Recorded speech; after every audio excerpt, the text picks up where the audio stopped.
Every day, 34 people in their 20s and 30s are diagnosed with cancer. On the 7th of July 2015, I was one of the 34. On the 28th of August 2008, I was one of the 34. But what about when you're in your teens? Because teenagers get diagnosed too. These are the stories of what happens afterwards. This is AfterThoughts. The teenagers. Alice May Purkiss, it's intro time. Hi, Toby Peach. That's intro time. Oh, Hi. Hello. How are you? Good, thanks. How's it going? Fine. We are on, this is the second recording of the day, isn't it? Second recording of the day. And we've got into singing songs and the delights of having a very quick lunch in between our recordings, which...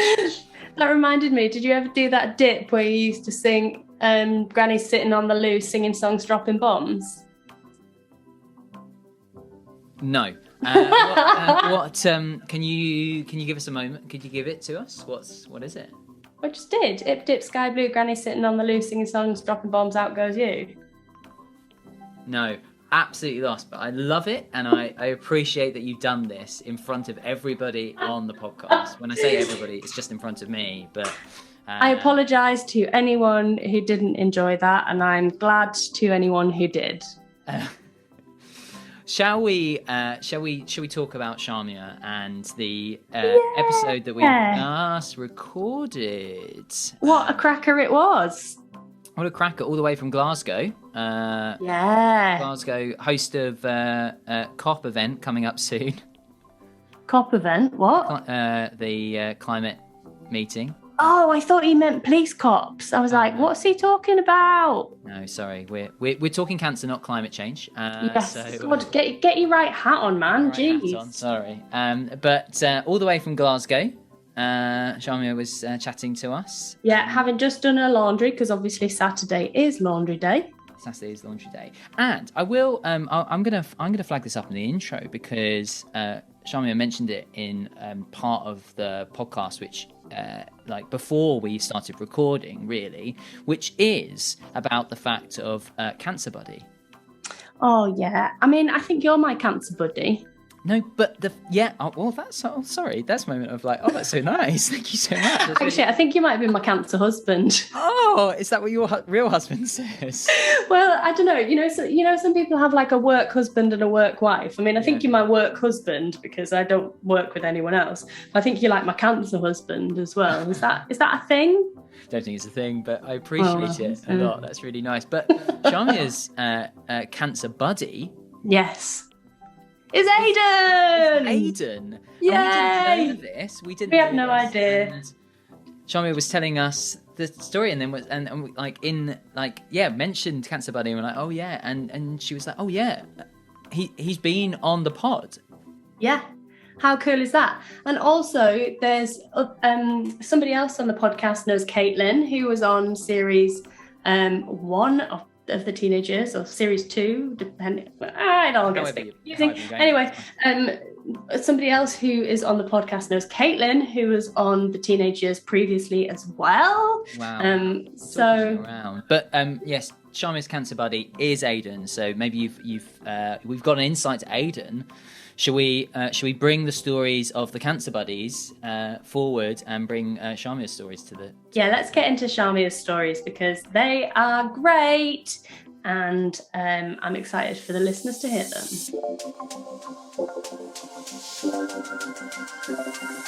Hello, and welcome back to another episode of AfterThoughts. I am so excited to be joined today by Shaumya. Welcome! Hi, and you said my name right. Huzzah! I was so worried about that.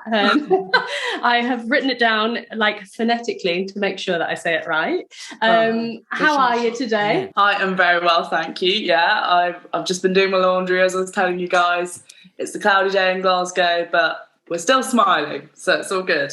I feel like Saturday is always laundry day, right? Yeah, for sure. Because Sunday's like your chill day where you're kind of having the impending doom of the week in a slightly sad way. Mm-hmm. So you want to get it over with on Saturday, for sure. But could you explain to the listeners, impending doom, but why are you up in Glasgow? That sounds so like dire. Yeah. I am a medical student up here, so I've just started at Glasgow Uni. So I guess, the whole impending doom thing is that on the Monday is when you get the kind of whoosh of this is the week ahead.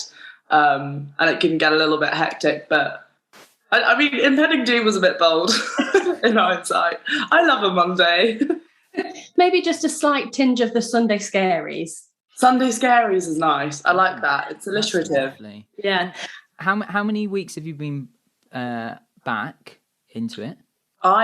This isn't back into it. I literally started a month ago now. So This is all very fresh and new. But I'm kind of starting to find my feet here, which is really nice. I just wanted to check in about, because I know when we all met together for our, we meet all the storytellers before we bring everybody together for the whole series, and there was a lot of discussion about freshers. Have you had your freshers week or week? I have. I've had my freshers week. I have not had freshers flu, touch wood. Great. Because pretty much everyone I've spoken to has caught some. I feel like there's a Delta variant of freshers flu this year. So I've been pretty lucky. But up in Scotland, we're still mask wearing religiously. So yeah, very lucky. But freshers itself has been really good fun. It was a little bit draining, I think, just going back into meeting so many people. One night at the union, I met probably about 70 people in the space of a few hours. Blimey. And it was a lot. That is full on. Yeah, and when you're me, a lot of it is, my name's Shaumya. What? Shaumya. And then there's that 5 minutes of teaching them. But I like it when people make an effort, so, I can't complain. Well, I'm really hoping that Freshers Week is as fun, or was as fun, as it's going to be on AfterThoughts today. No pressure, Toby. Was that not a fine thing? I didn't think. But and also, as fun as our quickfire questions, which is why we always start the podcast. Yeah. And we're always diving into a little bit of the human before we dive into some of these stories.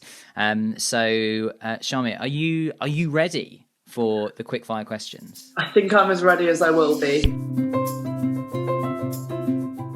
So, Shaumya, can you tell us your pronouns, please? My pronouns are she, her. Shaumya, who do people say that you look like? I'm going to go for Princess Jasmine because I feel like I'm a bit limited. I can't think of anyone I look like. People don't look like my auntie, actually. Both me and my sister look like respective aunties rather than our parents. Interesting. I love that. Like you skipped some genetic thing somewhere. I bet there's a medical explanation. Would you rather live by the sea or by the mountains? By the sea, because I live by the sea and nice. I love it. Nice. Would you rather time travel forwards or backwards? Oh. I'm going to say backwards to just as the internet was coming out. Or when people describe watching the last Friends episode and they had to phone each other to talk about it. That time I feel was pretty cool. Yes. She get off the plane. I got off the plane. What is your favourite part of a roast dinner? Oh, it's got to be the Yorkshire puddings. Oh, that's 2 for Yorkshire puddings today. No, it's 3. Yeah, 2 3 in total. Yeah. Wow. I'm taking that as a win for Yorkshire. Yeah. Absolutely. Take it, run with it. Who is your secret celebrity fascination? Not crush, fascination. The name that immediately came into my head is Mary Berry. Because, I'm a huge Bake Off fan, but I just wonder what she does when she's not being Mary Berry. What does she watch in the evenings? She's quite not secretive is the wrong word, but she keeps herself to herself, doesn't she, as well? She doesn't do a lot of press. That's a good one. She's very much only out there in her baking capacity, which I have a lot of respect for. Yeah. What superpower would you choose to have? Oh, I was talking about this yesterday with one of my friends. Teleportation, hands down. Nice. Because you could just pop to Australia for a bit and then come back in time for your next lecture. Pretty cool. Yeah, in and out. I love it. What is your go-to karaoke song? All Star Smash Mouth. Strong. That's a great song. Would you rather be... You're going to be singing that for the rest of the day. Would you rather be a hawk or a hedgehog? Hedgehog. Nice. Very cute. And Shaumya, last question. Could you give us a one-liner to explain your diagnosis? I had Hodgkin's lymphoma and did 6 months of chemo and I'm in remission.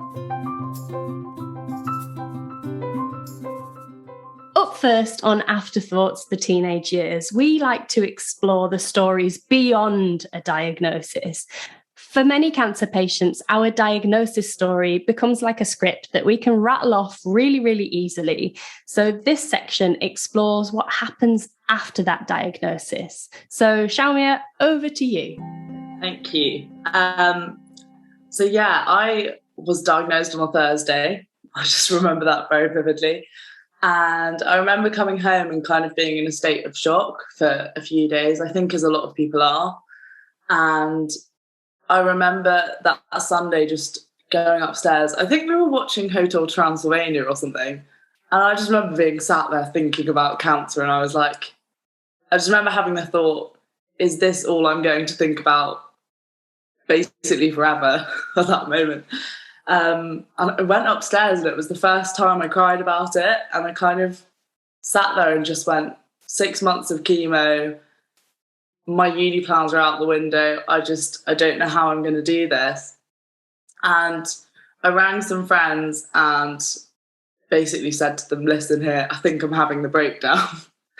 So I went to see them and I took along, you know, you get kind of a load of literature when you're diagnosed. It's kind of like a mini library of books. And I was diagnosed with Hodgkin's lymphoma. So I had my lymphoma leaflets. I had my cancer registration leaflets, all that fun stuff. And then I had a lot of stuff about being a young adult. So there's just all this stuff to read. And I went home and I was like, I do not care. I do not want to know. But I took all this stuff along to them. And we basically just spent the afternoon flicking through these books. But it sounds really awful, kind of laughing at it all. And I remember one page in particular where someone was talking about hair loss and they had this really massive quote across the pages. And this quote just said, I've learned to love being bald. And for some reason, it just cracked me up. It sent me over the edge. And it was one of those slightly delirious, I'm laughing because otherwise I'll cry moments. But I remember just I went to sit near the beach with my two friends and it was summertime. So we had taken ice creams, but spent so long talking that there were Calippos and we were essentially drinking the Calippos by the end. And I just remember being sat there and kind of thinking to myself, it was the first moment where I thought there are still other aspects of your life beyond diagnosis. Ironically, even though I spent the whole afternoon talking about cancer with them, I think you forget that your friends are still your friends and there are more facets to them than that. So that would be my beyond a diagnosis story, that day when I went to see my friends and it felt like all the focus was on cancer, the focus was really on friendship, I feel, in that moment.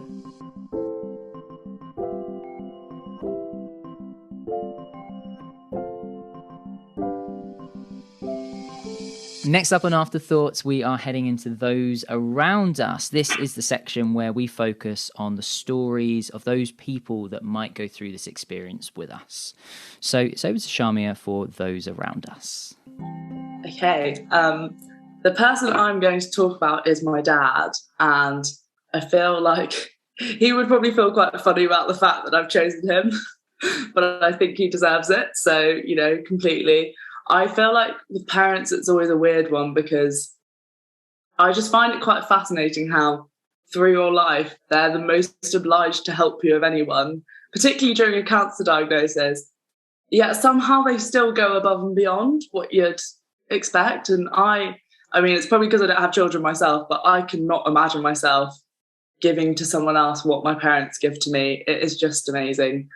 But yeah, my dad drove me to every single one of my treatments. And I was treated at the Marsden, which is about 60 miles from where I live.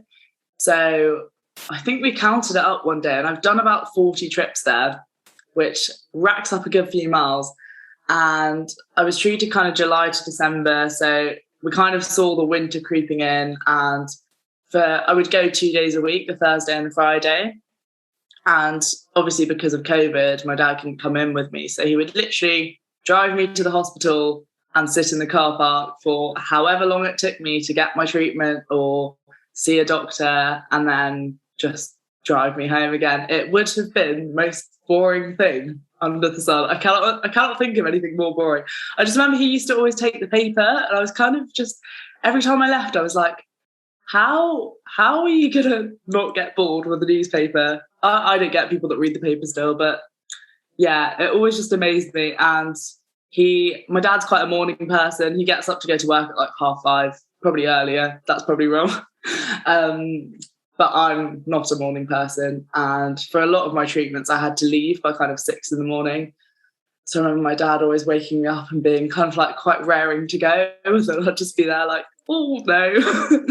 And so in the car, we didn't really, this is partly why I feel like I took my dad for granted. We didn't really ever speak. I kind of just sat there, usually worrying about the impending doom of chemo. I feel like impending doom is appropriate with chemo.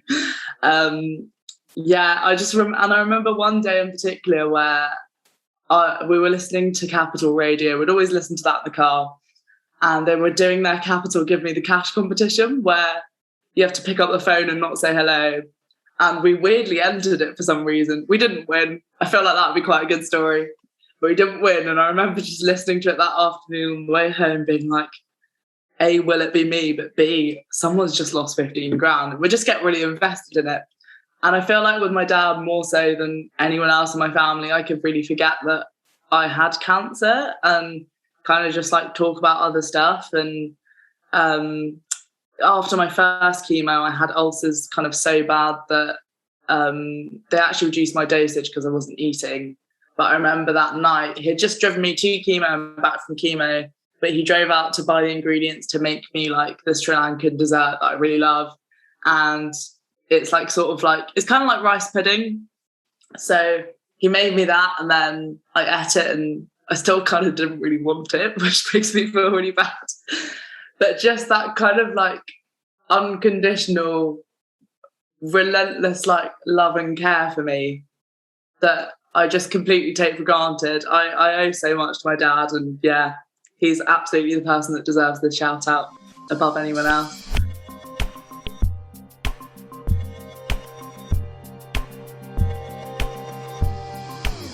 Now we are going to talk about the invisible impacts of a cancer diagnosis. So much of what happens around cancer is really visible. We've got scars, we've got baldness, perhaps we might have weight loss or weight gain, but there's a lot of invisible impacts too. So the next section aims to explore and uncover some of them. So when you're ready, Shaumya, a story on invisible impacts, please. Okay, so I guess my invisible impact is about feeling stuck between kind of leaving cancer in the past and moving on with my future, but also acknowledging that it happened. Because I think, like you say, a lot of those impacts are more permanent than you want to admit. So during the summer, I worked at a school, like the school I went to actually, and it's kind of like for little primary school kids.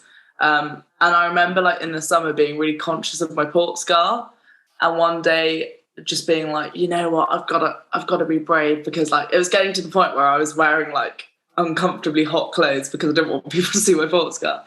And I remember going in and someone asking me what it was for, and a friend of mine who I worked with, he knew what had happened, just went, oh, she's had some superhero medicine put in her. And it was just this really like cool blow over, but it was always someone acknowledging like that's something you can feel nervous about, but it doesn't have to be a big deal.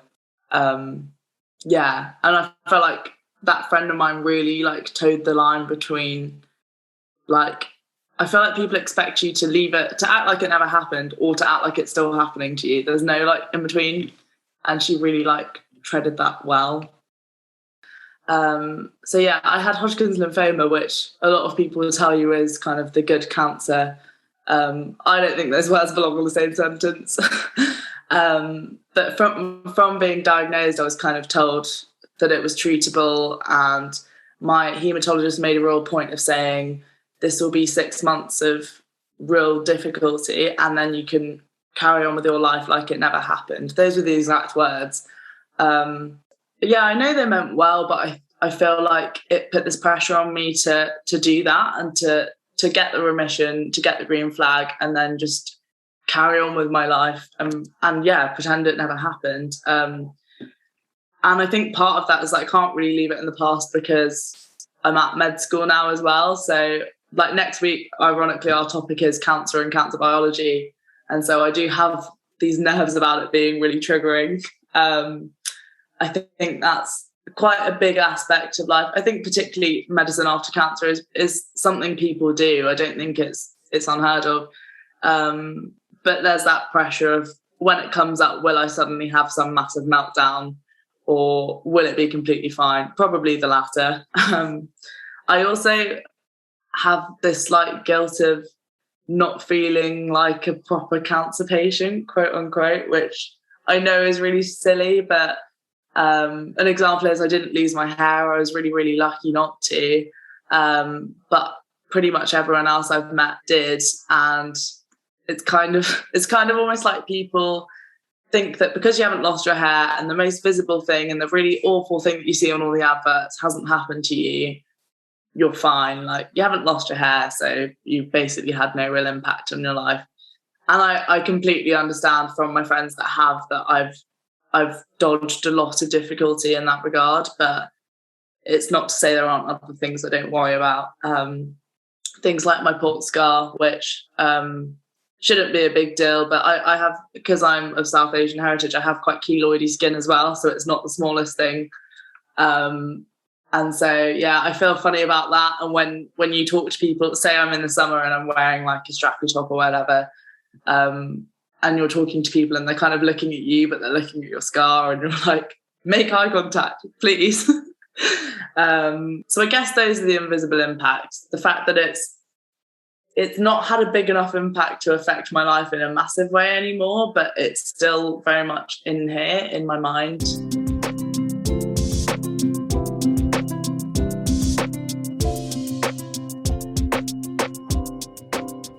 Now it's time for Teenage Kicks. This is the section of Afterthoughts where we dive into a story which really encapsulates what it means to be a teenager who has experienced cancer. Yeah, so yeah, during treatment, when I was diagnosed, I was quite blocked off about wanting to know much about it, which is weird because I am one of those people that is very much knowledge is power. And I kind of stayed like that from diagnosis through everything until chemo started. And then the night before chemo, I was like, you are fully just about to walk into an experience you have no clue of. So I looked up on Spotify, kind of just like podcasts about chemo, and the episode about the chemo came up from Uni in the Big C. And so that was how I started listening to it. And the child cancer episode, I kind of just listened to because I was interested in like what being a clinician in that regard is like. When I was diagnosed, people were like, maybe you're going to go and find a cure after this. And I mean, I think that's a bit bold. And I'm a bit like, would that not be really cliched? But now, having gone through it, I think I'm quite happy to fit the cliche and say I do want to do paediatric oncology. That would be like the absolute dream. And so a lot of the clinicians and kind of medical professionals I've met have been really excited by the fact I'm going into medicine and kind of like, yeah, go and give it the middle finger. And so I remember listening to that episode and hearing her name, and Dr. Julia Chisholm, who's just an absolute icon in the field of paediatric oncology. She's kind of a bit of a beanock in the Marsden anyway, because she basically set up the TYA unit off her own back. She's also a woman, which I just think is cool because there's still a lot of gender imbalance in medicine. A lot of women go into medicine, but it's quite rare that they really make it kind of to the top in the same way that men do. So that's also just one reason that she's always really stuck out to me. And she's been on a couple of Zooms with like the youth forum and stuff. And she's just one of those people that really seems to understand quite how niche being a teenager with cancer is. And the fact that she advocated for kind of a TYA unit in the first place just is testament really to that. So yeah, I've always just thought she's pretty legendary, but she treats a lot of paediatric patients. So I didn't really see her because I was 18 and kind of didn't fall into her bracket. So I remember listening to that episode and thinking, wow, it's really cool. And one of my big things about oncology before I had cancer, and I think one of my big misconceptions about cancer was that it's just the saddest thing ever to happen to anyone, and like there's no joy in it whatsoever. And there's no joy in having cancer, but there's still joy in that life that you live. And she just spoke really powerfully about what it's like to treat patients and young patients with cancer. So yeah, she's always been like a big inspiration to me. And then I got an email from our lead nurse there kind of saying like, would anyone be interested in doing an interview for lead nurse? And because, yeah, I'm just quite interested in kind of how those things work, I was like, yeah, go on then, why not? And then I walked in and everyone was introducing themselves. And because it was a podcast, I had no idea what she looked like. And they went around the room and she was like, yeah, I'm Dr. Julia Chisholm. I literally just went like under my mask, thankfully. But then as we went round to me, I did turn and say to her, I'm such an embarrassment to myself. I turned to her and I was like, I've listened to you on a podcast. I'm such a big fan.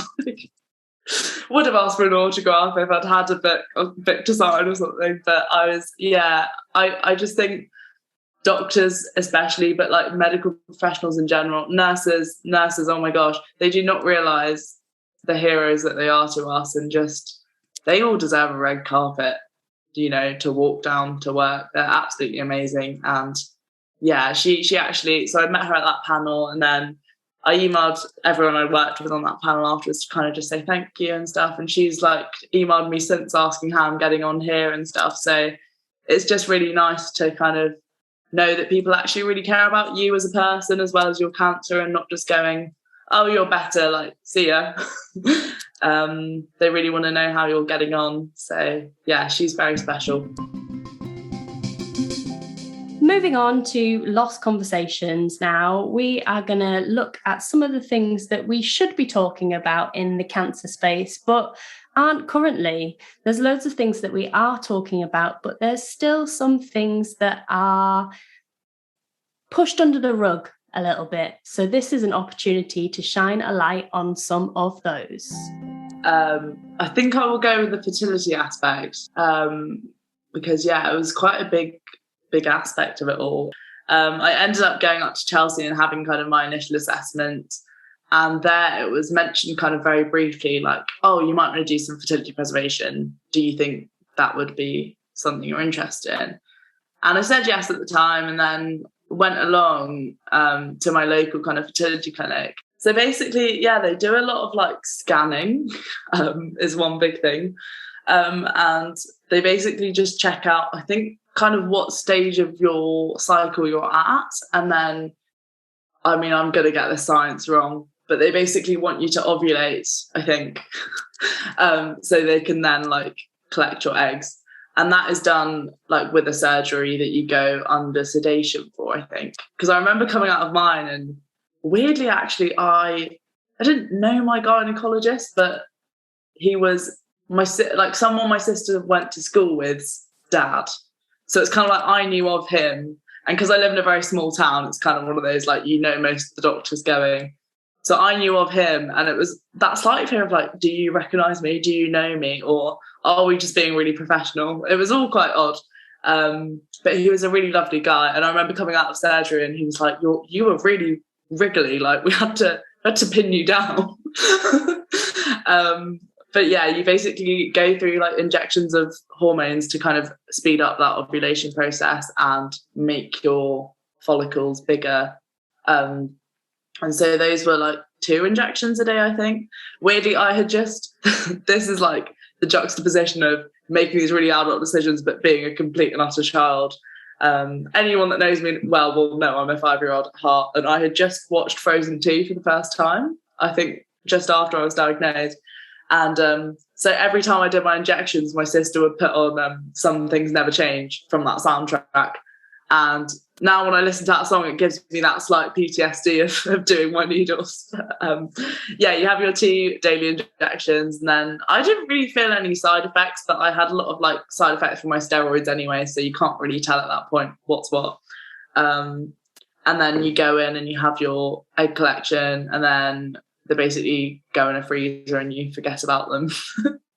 And then I think at 5 years that gets kind of reviewed and they decide what happens to them, and then at 10 years they get destroyed if they're not needed anymore. So and it wasn't until I was sat there that it kind of really dawned on me what that entailed. And for me it meant kind of delaying my treatment by a couple of weeks, to kind of have a cycle of treatment, and then have egg preservation. So for me, it was very much a toss-up between, if I delay this by a few weeks, will that then like have some down the line consequence, meaning that I don't get better?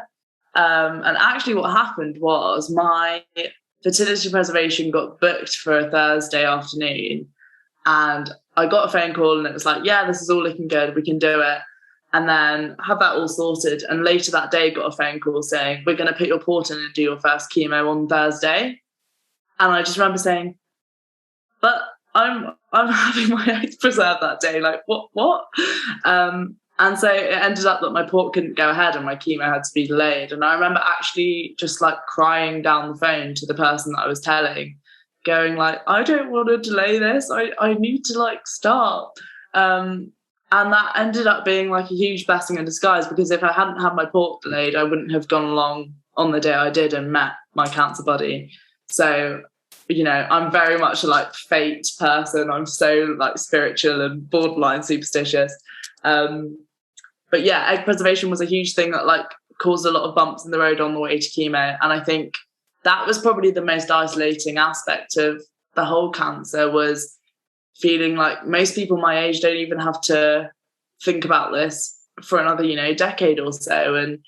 And just questions like, you know, as a single person doing egg preservation, being asked all the like typical questionnaire questions like, do you have a partner who you'd like to do IVF with now? And I was kind of like, well, no. I think that's pretty obvious. But yeah, all these questions that just felt very adult and very grown up. And I kind of just turned 18 and was still at school at the point this was all happening. And just thinking to myself, it's not fair that I have to worry about this. And I think fertility in general is such a difficult one, because whether you're male or female and whether you want kids or don't want kids, it's something you're forced to think about by default with doing it. And it's so sad that people our age have to even like face the idea that they might not be able to have children. So I feel very lucky that I got to do it, but it's also just a really weird thing that 13 of my eggs are sat somewhere in a freezer. And my friends all make jokes like, you know, oh, when you meet the right person, we'll like ring up and tell them to switch the freezer off, and like all these really crude, odd jokes that just no one else my age is having jokes like that made. No one. And I look back and I am kind of like, how did I do that? But it's always that thing where I feel quite uncomfortable when people say that I was brave or inspirational or whatever, because I'm kind of like, I'm not pretending I wasn't brave, but I kind of had to be. Like, there wasn't a choice around that. So I think with regard to fertility, when I go, how did I do that? It's just kind of, the answer is because you had to. So yeah, I feel very lucky to have been able to do it for sure. Last up on Afterthoughts, it is an opportunity to look at the lighter side of the cancer experience, because we do know that there is a lighter side. There is always a story that can tickle us, can bring a smile to our faces. And so we always end Afterthoughts with the don't laugh section. So Shaumya, over to you for don't laugh. Okay, so I am building up to telling you guys a story that I don't think I've told anyone. just because it's so like minuscule, but it was so highly embarrassing, and I just kind of have tried to erase it from my memory, but it clearly hasn't worked. So when I was first in hospital to be diagnosed, I was given compression socks, but they kind of like left them at my bedside, and I didn't really know what I was doing. You know, compression socks that like help you avoid. They call them sexy stockings. Like, help you avoid your like deep vein thrombosis or whatever. I was given those and I put them on wrong, and I remember being berated by a nurse for putting them on wrong. And I didn't catch sight of them again till after my treatment, when I had to have my port taken out. And there was like quite the palaver about measuring my compression socks anyway, with like one of the really lovely HCAs at the ward I was treated on. And I was given these socks, and we finally figured out, I was like, I'm going to follow the instructions on the back of the card this time. It's going to be great. I put them on, and I don't know what happened, but basically I had left kind of a bit of leeway at the bottom that meant the bottom was quite slippery. And I was involved in hospital youth forum throughout my treatment, so I kind of had a few like familiar faces from youth forum, but never saw them at hospital, except for this one guy who I kept seeing, but I wasn't sure enough it was him to be like, hi, I'm Shaumya from youth forum. I just kind of kept like spotting him on the ward. It was kind of this like bay of like three chairs. And a couple of times I've been sat opposite him but not said anything. And I kind of thought to myself, well, if he recognises me, he'll say hi. So I won't say anything. And anyway, on this port removal day, I was really stressed about double gowning and like people not seeing things, because that's always a bit of a like mission, isn't it, in hospital? And I remember leaving the hospital, leaving the loo. I just done a urine sample, and I left the loo, and luckily the lid was on, is all I'll say. But I left and went to walk down the corridor and slipped on my compression sock and essentially threw the urine sample in the direction of the guy that... And I'm quite sure he had to dodge it. Like, he was sat down, but he almost ducked out of the way. It was quite a way off. It wasn't ever going to hit him. But yeah, almost dodged. And then it was that awkward moment of... We looked at each other, and it was that we do know each other, but we're now not going to say hi because I've just thrown my urine sample in the direction. But also, are you going to bend down and pick that up for me? Because you would if it was any other object, but this is now weird. It was absolutely mortifying. Oh my God. And I remember the only consolation I had was, right, you're going to go into surgery and you'll get like put under and you'll just forget about it. Oh. And the worst part of all of it was I wasn't even like put under anything. I did my surgery on local anaesthetic. So no! So I had this entire surgery lying there just going, I've just thrown a pot of my urine at someone. I don't know. If that is not the start of a rom-com, I do not know what it is. That's a great idea. That's like, you get the false mask stars and all those cringy like support group starters. This is the next one. This is a real one though. I think this is a great. I'm imagining it now. I'm seeing it, Shaumya. This is Hollywood's calling. Is Oh my God, that is such a brilliant story though. You've not told anybody. Like, I can just imagine that you were kind of just like lying there stewing about it the whole way. That's the sort of thing, that you will I can just imagine you overthinking it. And it's one of those, like, I'm a very embarrassing person, like, to be around, but just a bit of an embarrassment to myself. My friends will quite happily tell you that. But normally I see the people enough that I can kind of get past it. But yeah, I mean, I'm never really going to see that guy again. And I've seen him on youth forum since the story. You never mentioned it. What are the chances of the youth forum being in person anytime? Well, we've got a gathering potentially happening in the next few months. So you know what you have to do, right? You have to turn up with a small pot, and you can put vitamin C water in it. Put Barocca. Orange squash. That's what we were saying. Things, and you just need to take it, and you just need to go and just hold it up and be like, hi there. Or just like throw it and see if he catches it. This is it. Drop it in front of him, drop it in front of him.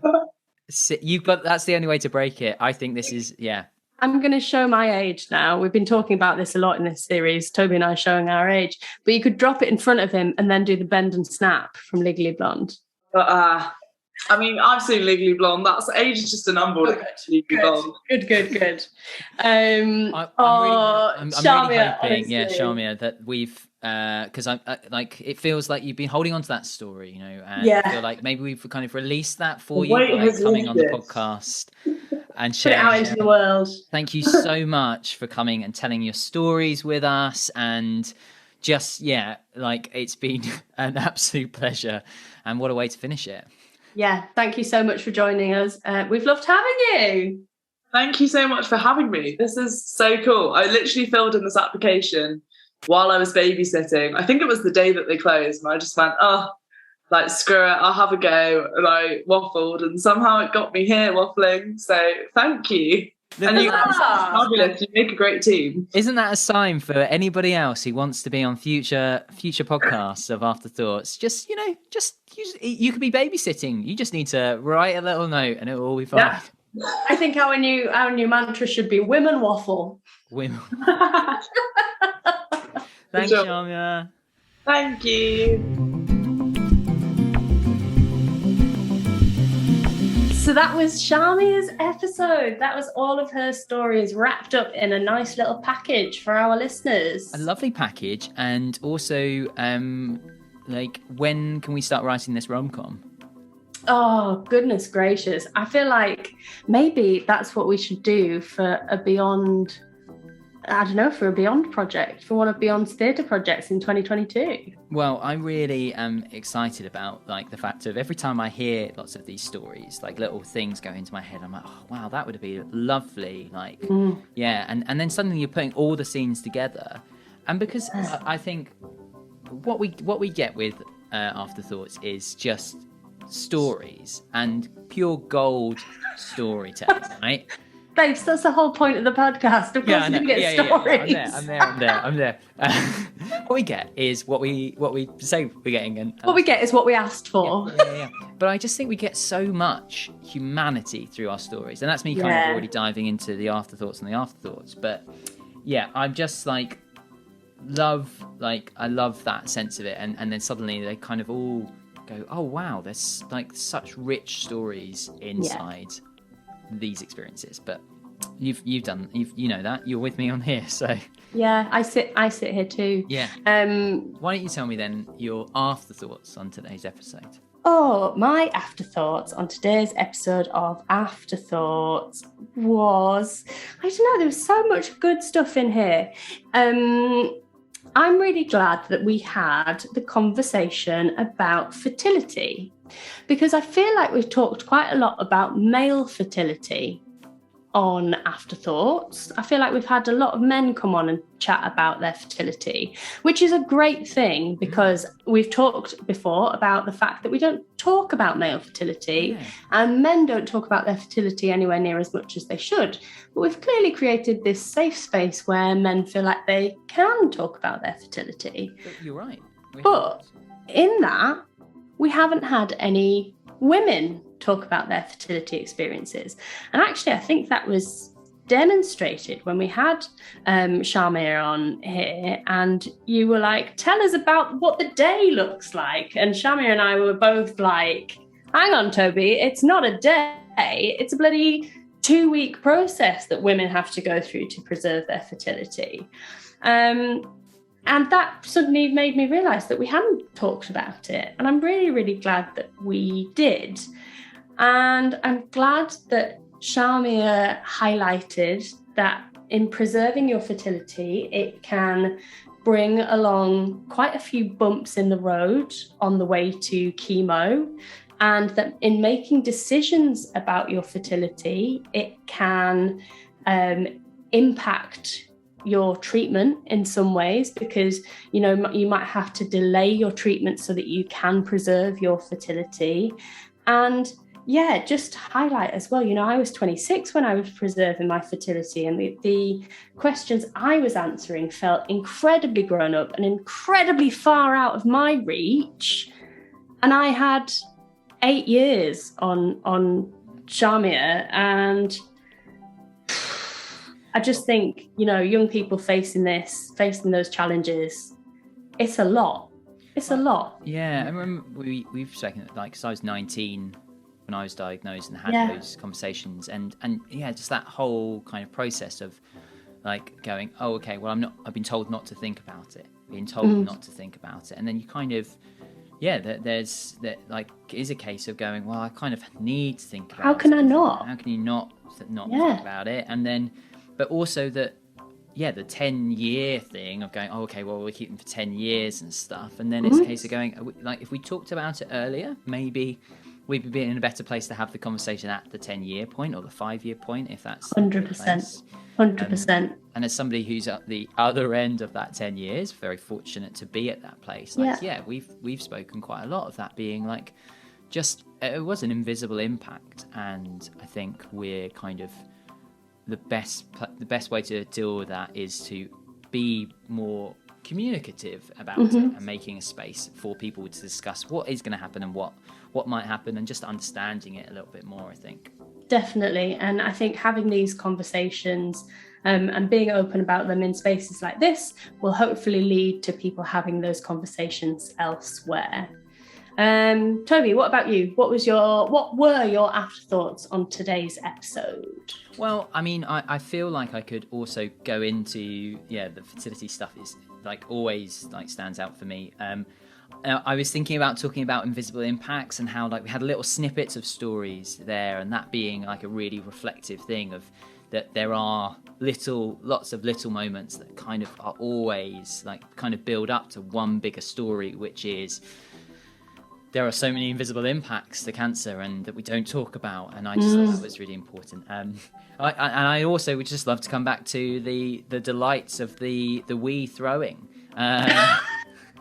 I mean, I know normally when we do the afterthoughts, we discuss like the like our reflections on the like, but I also just want to reflect on what an incredible kind of moment that is, and when we talk about the fact of going that there are funny moments that occur and that we sometimes need to give permission to ourselves and to others to laugh at those. And Shaumya mentioned a few stories where like she's made jokes and people have gone, are you allowed to say that? You're allowed to say that. Yeah. But I just think that's a really lovely thing of going, there's human moments. We're humans. These things happen. So absolutely. That's what it goes back to. It goes back to being human. We're humans. We're not robots, right? We are indeed. And as humans, we should probably bid farewell to our listeners, as those humans need to continue on their days without us in their ears right at this moment. Absolutely. So adieu to you and you, Toby Peach, and a happy day to you all. We'll see you soon. Bye.